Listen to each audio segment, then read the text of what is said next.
Prosecution ವಿಚಾರವಾಗಿ ಮೈತ್ರಿಯಿಂದಲೂ ಕೂಡ ಪ್ರತಿಭಟನೆ ನಡೀತಾ ಇದೆ. ಮುಖ್ಯಮಂತ್ರಿಗಳ ರಾಜೀನಾಮೆಗೆ ಆಗ್ರಹಿಸಿ ವಿರೋಧ ಪಕ್ಷಗಳು ಧರಣಿಯನ್ನು ಮಾಡ್ತಾ ಇವೆ. ವಿಧಾನಸೌಧದ ಗಾಂಧಿ ಪ್ರತಿಮೆ ಎದುರುಗಡೆ ಬಿಜೆಪಿ ಮತ್ತು ಜೆಡಿಎಸ್ ನಾಯಕರು ಸೇರಿ ಪ್ರತಿಭಟನೆಯನ್ನು ಮಾಡಿದರು.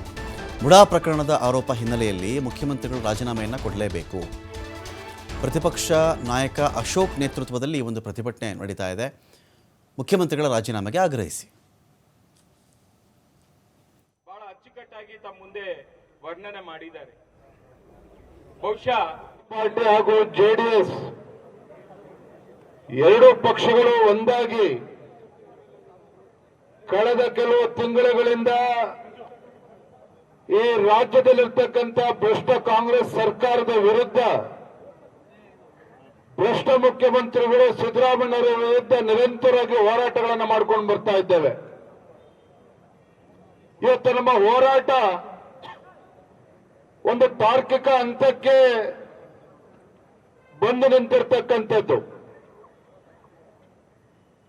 ರಾಜ್ಯದಲ್ಲಿರ್ತಕ್ಕಂಥ ಮುಖ್ಯಮಂತ್ರಿಗಳು ಸಿದ್ದರಾಮಯ್ಯನವರ ವಿರುದ್ಧ ಅನೇಕ ಭ್ರಷ್ಟಾಚಾರ ಆರೋಪಗಳು ಇವತ್ತು ಕೇಳಿ ಬಂದಿದೆ.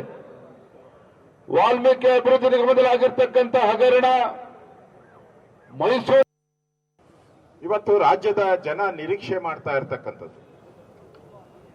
ಕರ್ನಾಟಕದಲ್ಲಿ ಒಂದು ಭ್ರಷ್ಟ ಹಗರಣ ನಡೆದಿದೆ. ಮೂಡ ಹಗರಣದಲ್ಲಿ 187 ಕೋಟಿ ಸರ್ಕಾರದ ಖಜಾನೆಯಿಂದ ನೇರವಾಗಿ ವಾಲ್ಮೀಕಿ ಹಗರಣದಲ್ಲಿ ಆಂಧ್ರಾಗ ಹೋಗಿ ತೆಲಂಗಾಣಗೆ ಹೋಗಿ ಅಲ್ಲಿಂದ ಲೋಕಸಭಾ ಚುನಾವಣೆಗೆ ಕಾಂಗ್ರೆಸ್ ಪಾರ್ಟಿಗೆ ಹೋಗಿರೋದು ಗೊತ್ತಾಗ್ತಾ ಇದೆ. ಇವತ್ತು ಜನ ಪ್ರಶ್ನೆ ಮಾಡ್ತಾ ಇದ್ದಾರೆ, ಸಿದ್ದರಾಮಯ್ಯನವರೇ ನಿಮ್ಮ ನೇತೃತ್ವದಲ್ಲಿ ಇಷ್ಟೊಂದು ಲೂಟಿ ಆಗ್ತಾ ಇದೆಯಲ್ಲ, ಸ್ವತಃ ನೀವೇ ಲೂಟಿಕೋರರಾಗಿದ್ದೀರಲ್ಲ, ನೀವ್ ಯಾಕೆ ಅಧಿಕಾರದಲ್ಲಿದ್ದೀರಾ, ಅಧಿಕಾರದಿಂದ ಇಳಿರಿ ಅನ್ನೋ ಒಂದು ಮಾತು ಇಡೀ ರಾಜ್ಯದ ಜನಸಾಮಾನ್ಯರು ಮಾತಾಡ್ತಾ ಇದ್ದಾರೆ. ಸಿದ್ದರಾಮಯ್ಯನವರಿಗೆ ನಾನು ಕೇಳಕ್ ಇಷ್ಟಪಡ್ತೀನಿ, ನೀವು CLP ಮೀಟಿಂಗ್ ಕರೆದಿದ್ದೀರಾ, ಯಾಕೆ ಕರೆದಿದ್ದೀರಾ?